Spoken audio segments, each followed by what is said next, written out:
The term colonization has been used to describe various phenomena in recent feminist and left writings. It includes the appropriation of experiences and struggles by hegemonic white women's movements. This concept has been used to characterize economic and political hierarchies and the production of a cultural discourse about the third world. However, colonization often implies structural domination and suppression of the heterogeneity of subjects. Mohanty analyzes the production of the third world woman as a singular monolithic subject in some Western feminist texts. The definition of colonization is predominantly discursive, focusing on a mode of appropriation and codification of scholarship and knowledge about women in the third world by specific analytic categories employed in specific writings on the subject. Mohanty's concern about such writings stems from their investment in contemporary debates in feminist theory and the urgent political necessity of forming strategic coalitions across class-national boundaries. Mohanty emphasizes the importance of connecting feminist scholarship with feminist political practice and organizing. Feminist scholarship is not just the production of knowledge about a certain subject, but is a direct political and discursive practice that counters and resists the totalizing imperative of age-old, legitimate and scientific bodies of knowledge. Feminist scholarly practices are inscribed in relations of power relations which they counter, resist or even implicitly support. The relationship between woman and women in the third world is a central question in feminist scholarship.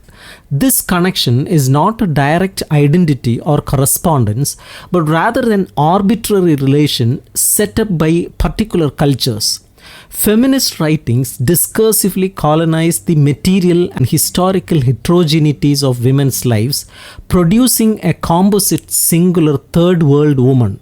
This image appears arbitrarily constructed but never carries the authorizing signature of Western humanist discourse. Assumptions of privilege and ethnocentric universality and inadequate self-consciousness about the effect of Western scholarship on the third world in the context of a world system dominated by the West on the other characterize a sizable extent of Western feminist work on women in the third world. An analysis of sexual difference in the form of a cross-culturally singular monolithic notion of patriarchy or male dominance leads to the construction of a similarly reductive and homogeneous notion of the third world difference, which apparently oppresses most, if not all, the women in these countries. In this process of homogenization and systematization of the oppression of women in the third world, power is exercised in much of recent Western feminist discourse, and this power needs to be defined and named. In the context of the West's hegemonic position today, Western feminist scholarship on the third world must be seen and examined precisely in terms of its inscription in these particular relations of power and struggle.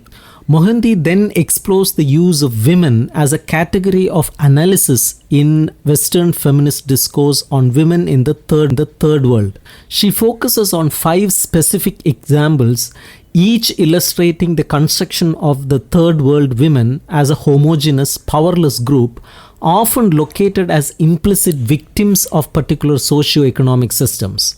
The representation of third world women in these texts is due to the use of women as a homogeneous category of analysis. Women are defined as victims of male violence, colonial processes, Arab familial systems, economic development processes, and the Islamic code. This mode of defining women primarily in terms of their object status, that is, the way in which they are affected or not affected by certain institutions and systems, is what characterizes this particular form of the use of women as a category of analysis.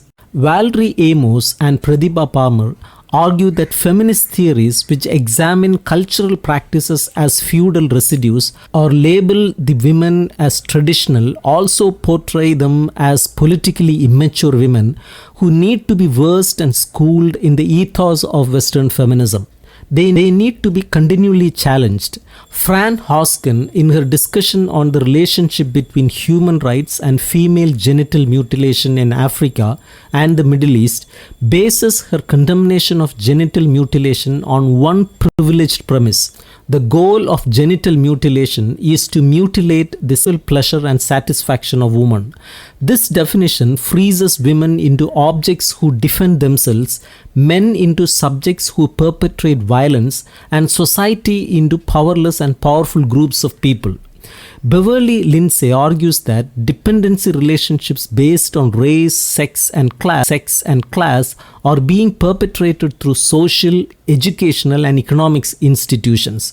This implies that third world women constitute an unidentifiable group purely on the basis of shared dependencies.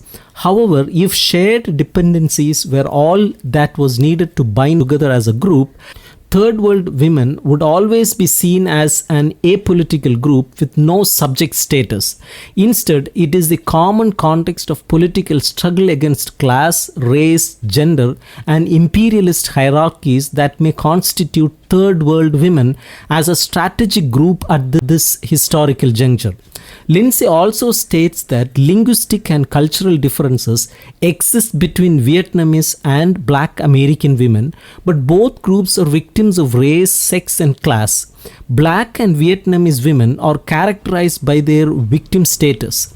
Similarly, statements analysis will start by stating that all African women are politically and economically dependent, or nevertheless, either overtly or covertly, prostitution is still the main, if not the only source of work for African women as a group, or illustrative of generalizations sprinkled liberally through a recent set press publication, Women of Africa, Roots of Oppression by Maria Rosa Curtifelli.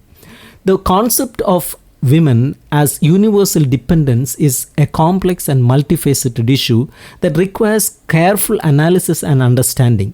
The marriage ritual, the Bemba, is a multi-stage event where a young man becomes incorporated into his wife's family group as he takes up residence with them and gives his services in return for food and maintenance. The sexual relationship varies according to the degree of the girl's physical maturity. Elizabeth Covey emphasizes the specifically political nature of kinship structures, which must be analyzed as ideological practices which designate men and women as father, husband, wife, mother, sister, etc. Thus, women as women are not located within the family, but rather in the family in effect of kinship structures. The liberal women in development literature is a prime example of universalization based on economic reductionism. Scholars like Irene Tinger, Esther Boserup, Perdita Houston have written about the impact of development policies on women in developing countries, assuming that development is synonymous with economic development or progress. This assumption makes cross-cultural comparisons between women in different developing countries possible and unproblematical. Perdita Houston's study focuses on the effects of development on the family unit and its individual members in Egypt, Kenya, Sudan, Tunisia, Sri Lanka, and Mexico. She states that the problems and needs expressed by rural and urban women in these countries center around education, training, work, wages, access to health and other services, political participation, and legal rights. Houston relates these needs to the lack of sensitive development policies that exclude women as a group or category. However, she assumes that all third world women have similar problems and needs, which means they must have similar interests and goals. Women are constituted as women through the complex interaction between class, culture, religion, and other ideological institutions and frameworks. Such reductive cross-cultural comparisons result in the colonization of conflicts and contradictions that characterize women of different social classes. The use of women as a group is problematic, as it assumes an ahistorical universal unity between women based on a generalized notion of their subordination, instead of analytically demonstrating the production of women as socio-economic political groups within particular local contexts. This move limits the definition of the female subject to gender identity, bypassing social class and ethnic identities. Sexual difference becomes coterminous with female subordination, and power is automatically defined in binary terms, men and women. Such simplistic formulations are both reductive and ineffectual in designing strategies to combat oppressions, reinforcing binary divisions between men and women. Maria Maisa's study of the lace makers of Narsapur, India, is an example of Western feminist work that does not fall into traps discussed above. She analyzes the structure of the lace industry, production and reproduction relations, sexual division of labor, profits and exploitation, and the overall consequences of defining women as non-working housewives and their work as leisure time activity. Mears also analyzes the ideology of the housewife, the notion of a woman sitting in the house as providing the necessary subjective and socio-cultural element for the creation and maintenance of a production system that contributes to the increasing pauperization of women and keeps them totally atomized and disorganized as workers. This mode of local political analysis generates theoretical categories from within the situation and context being analyzed and suggests corresponding effective strategies for organizing against the exploitations faced by the lace makers, understanding the contradictions inherent in women's location within various structures is essential for devising effective political action and challenges.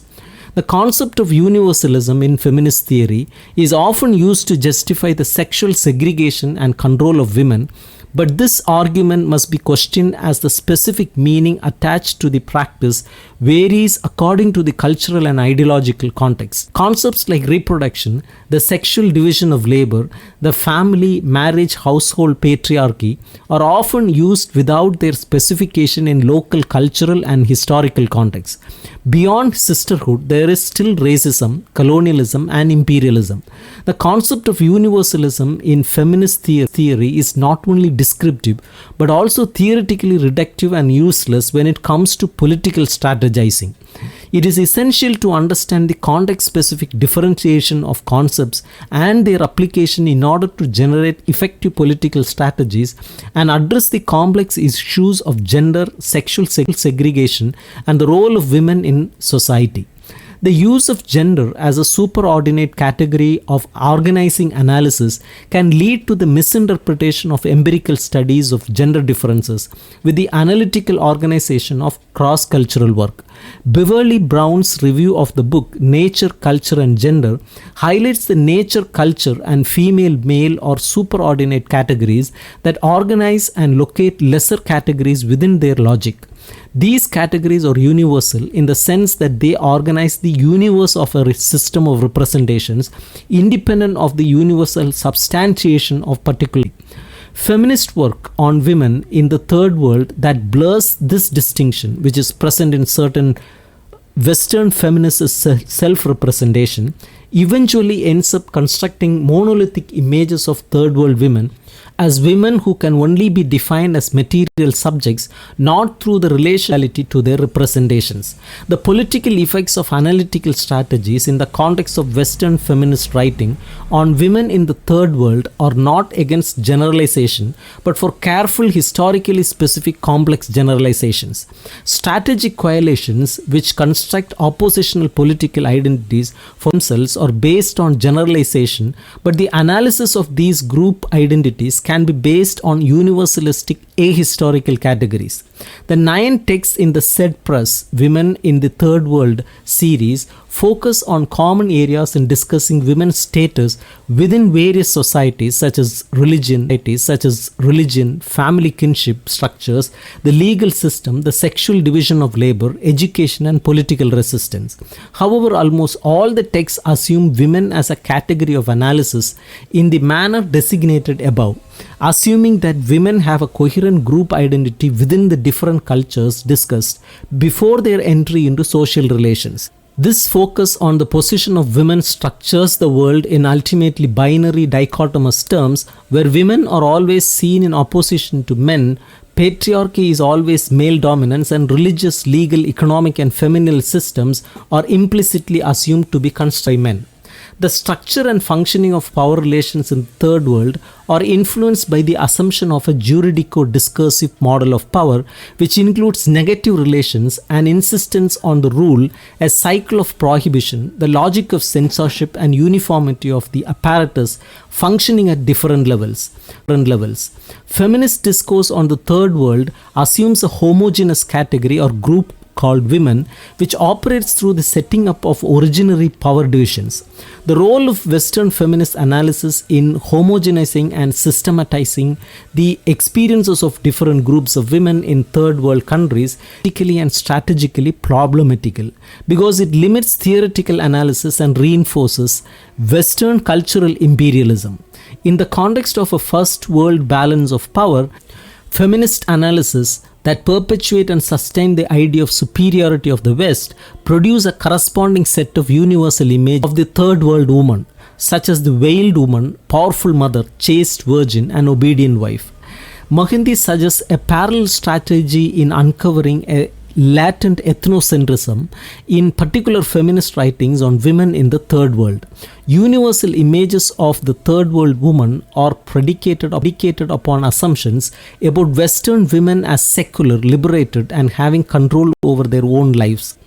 In the context of the hegemony of the Western scholarly establishment in the production and dissemination of texts and the legitimating imperative of humanistic and scientific discourse, the definition of the third world woman as a monolith might tie into the larger economic and ideological praxis of disinterested scientific inquiry and pluralism, which are the surface manifestations of a latent economic and cultural colonization of the non-Western world.